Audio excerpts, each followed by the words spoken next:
Bismillahirrahmanirrahim. Assalamualaikum warahmatullahi wabarakatuh. Alhamdulillahi rabbil ka'bah. Wassalatu wassalamu ala rasulillah wa ala alihi wa sahbihi wa man tabi'a hudaha bi ihsanin ila yaumil qiyamah. Amma ba'd. Yang pertama-tama, marilah kita rafa'kan atas kehadiran Allah Subhanahu wa ta'ala yang telah memberikan kita nikmat jasmani maupun rohani, nikmat iman maupun kesehatan, sehingga kita dapat bertemu pada malam hari ini. Kemudian tidak lupa juga salawat beriring salam kita junjungkan terhadap keharibaan Nabi Muhammad sallallahu alaihi wasallam. Allahumma shalli wa sallim alaihi. Perkenalkan, nama saya Abqariin Hisan. Pada kesempatan kali ini kita akan sama-sama belajar dan membahas tentang moderasi beragama. Moderasi beragama secara sederhana dapat dipahami sebagai proses atau sudut pandang maupun sikap yang mengkristal dalam menjadi perilaku individu dalam memilih posisi tengah di antara dua pilihan ekstrim. Moderasi juga berarti pilihan untuk berada di pertengahan dengan tujuan menciptakan nilai harmonis yang dilandasi semangat kebenaran. Orientasi penengah pada moderasi terbentuk berdasarkan dua prinsip utama, yaitu prinsip adil dan prinsip berimbang. Adil di sini berarti kebijaksanaan dalam meletakkan segala sesuatu pada tempatnya. Sedangkan berimbang yaitu kecenderungan dalam memilih pertengahan antara dua hal yang ekstrim. Di dalam bahasa Arab, makna terdekat dengan kata moderat atau moderasi adalah pada term wasatiyah. Bersama dengan derivasinya, term wasatiyah muncul beberapa kali di dalam Al-Quran, seperti dalam surah Al-Baqarah ayat 143 yang berbunyi waja'alnakum ummatan wasatan. Kemudian pada surah Al-Adiyat ayat 5 yang berbunyi fawasatna bihi jam'a. Dan pada surah Al-Qalam ayat 28, kemudian surah Al-Baqarah lagi dalam ayat 238 dan sebagainya. Namun tidak hanya pada derivasi makna dari wasatiyah, kata moderat atau wasatiyah juga tertulis di dalam Al-Quran dengan kata ganti lain seperti tawazun dan lain-lainnya. Jika diklasifikasikan berdasarkan konteks sikap hidup, maka kata moderat dan wasatiyah diartikan dengan sikap hidup yang seimbang dan adil. Karena itu, keadilan adalah keseimbangan, titik tengah di antara dua perkara. Misalnya, di tengah rasa takut dan nekat adalah berani. Di antara sikap kikir dan boros adalah dermawan.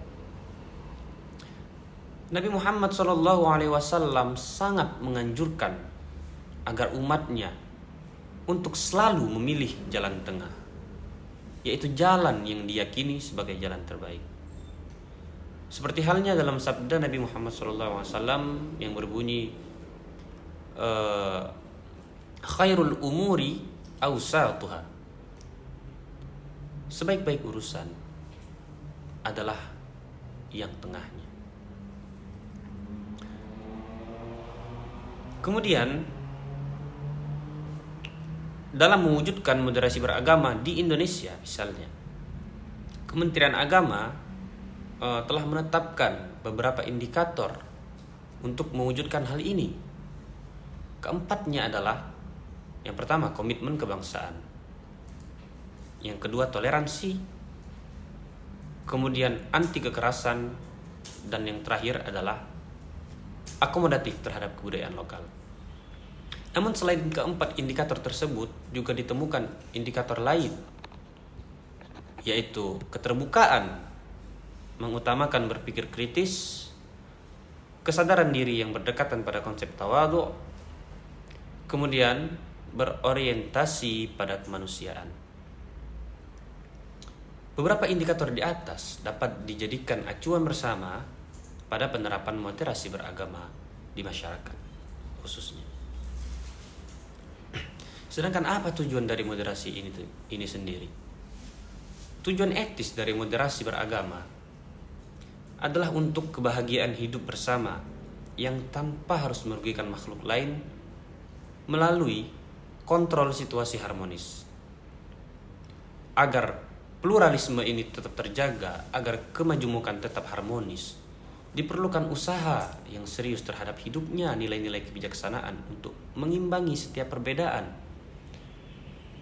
Perbedaan harus diakui dan dihormati sebagai prasyarat yang paling minimal untuk kelangsungan hidup bermasyarakat. Pentingnya menjaga kehidupan disinilah yang pada akhirnya akan mewujudkan tujuan agama, yaitu menjaga harkat dan martabat kemanusiaan. Moderasi di Indonesia dihadirkan tantangan. Tantangan tersebut adalah munculnya golongan-golongan kiri dan kanan. Apa itu golongan kiri dan golongan kanan? Yaitu golongan radikalisme dan golongan liberalisme. Kemudian bagaimana cara untuk merealisasikan moderasi beragama ini? Ada sekali banyak cara untuk merealisasikan moderasi beragama. Salah satunya yaitu dengan bertafakuh fiddin. Bertafakuh fiddin itu mendalami, mempelajari agama. Sudah kita ketahui bersama bahwa belajar adalah suatu kewajiban bagi kita umat muslim. Tafaqquh adalah kewajiban. Al-Quran menjelaskan, menyebutkan bahwa tafaqquh fiddin itu sangatlah penting. Pada surah At-Taubah ayat 122, "Wa ma kanal mu'minuna liyanfiru kaffah, falawla nafara min kulli firqatin minhum ta'ifatun liyatafaqahu fid-din wa liyunziru qaumahum idza raja'u ilaihim la'allahum yahdharun." Ayat ini menjelaskan pada waktu itu bahwa Nabi Muhammad SAW tidak mengikuti perang. Kemudian para sahabat berbondong-bondong mengikuti perang. Hal ini menjadi teguran Allah Subhanahu wa taala dalam ayat tersebut. Allah menegur kaum muslimin untuk tinggal bersama Rasulullah SAW. Untuk apa? Untuk bertafakuh fiddin, untuk belajar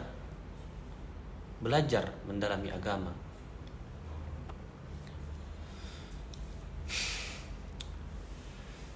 Dalam hadisnya juga Rasulullah SAW bersabda, "May yuridillahu bihi khairan yufaqqihhu fiddin, yufaqqah fiddin, wa innamal ilmu bitta'allum." Barang siapa yang Allah kehendaki kebaikan, maka akan diberikan pemahaman mendalam pada masalah agama. Sesungguhnya ilmu diraih dengan cara belajar. Hal itulah yang harus ditekankan. Ilmu tidak diraih dengan cuma-cuma. Ilmu diraih dengan belajar. Pada saat ayat tersebut turun, Allah Subhanahu wa taala memerintahkan kaum muslimin untuk menetap di Madinah, yaitu untuk belajar. Belajar kepada siapa? Kepada Rasulullah SAW yang saat itu ada di Madinah. Bagaimana realisasinya pada hari ini?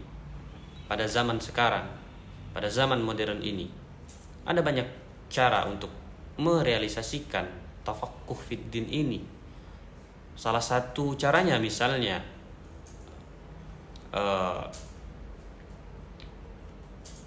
Kementerian Agama Republik Indonesia misalnya mewadahi masyarakat untuk membuat sebuah kajian online misalnya,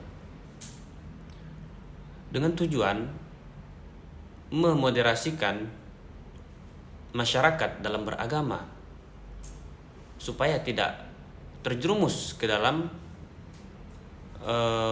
cara-cara beragama yang radikal maupun liberal. Begitulah moderasi beragama saat ini sangatlah penting, dengan tujuan utama yaitu untuk menjaga keharmonisan dalam beragama, sehingga tidak memunculkan salah penafsiran seperti menafsirkan ayat jihad dengan mengebom. Hal tersebut harus dihindari dengan memoderatkan atau memoderasikan cara beragama masyarakat di Indonesia. Sekian